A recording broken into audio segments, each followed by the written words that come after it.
മൂന്നാർ ചിത്തിരപുരത്ത് സ്വകാര്യ റിസോർട്ടിന് മുകൾ നിലയിൽ നിന്നും കാൽവഴുതി വീണ് 10 വയസ്സുകാരൻ മരിച്ചു. മധ്യപ്രദേശ് സ്വദേശി പ്രഭാ ദയാലാണ് മരണപ്പെട്ടത്. മൂന്നാറിൽ വിനോദസഞ്ചാരത്തിനെത്തിയതായിരുന്നു കുട്ടിയുൾപ്പെട്ട സംഘം.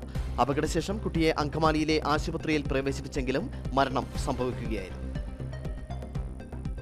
തിങ്കളാഴ്ച വൈകിട്ടായിരുന്നു അപകടം നടന്നത്.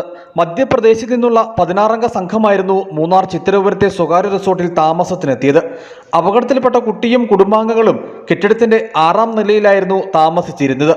ഈ മുറിയുടെ ഒരു ഭാഗത്ത് സ്ലൈഡിംഗ് ഗ്ലാസ് സ്ഥാപിച്ചിരുന്നു. മുറിയിൽ കിടന്നിരുന്ന കസേര വലിച്ചിട്ട് അതിൽ കയറി നിന്ന് കുട്ടി ഗ്ലാസ് തുറക്കാൻ ശ്രമിക്കുകയും ഗ്ലാസ് തുറന്നതോടെ അബദ്ധത്തിൽ ഈ ജനാല വഴി കുട്ടി താഴേക്ക് പതിക്കുകയുമായിരുന്നു. സംഭവശേഷം കുട്ടിയെ അങ്കമാലിയിലെ ആശുപത്രിയിൽ പ്രവേശിപ്പിച്ചെങ്കിലും ഇന്നലെ കുട്ടിയുടെ മരണം സംഭവിച്ചു.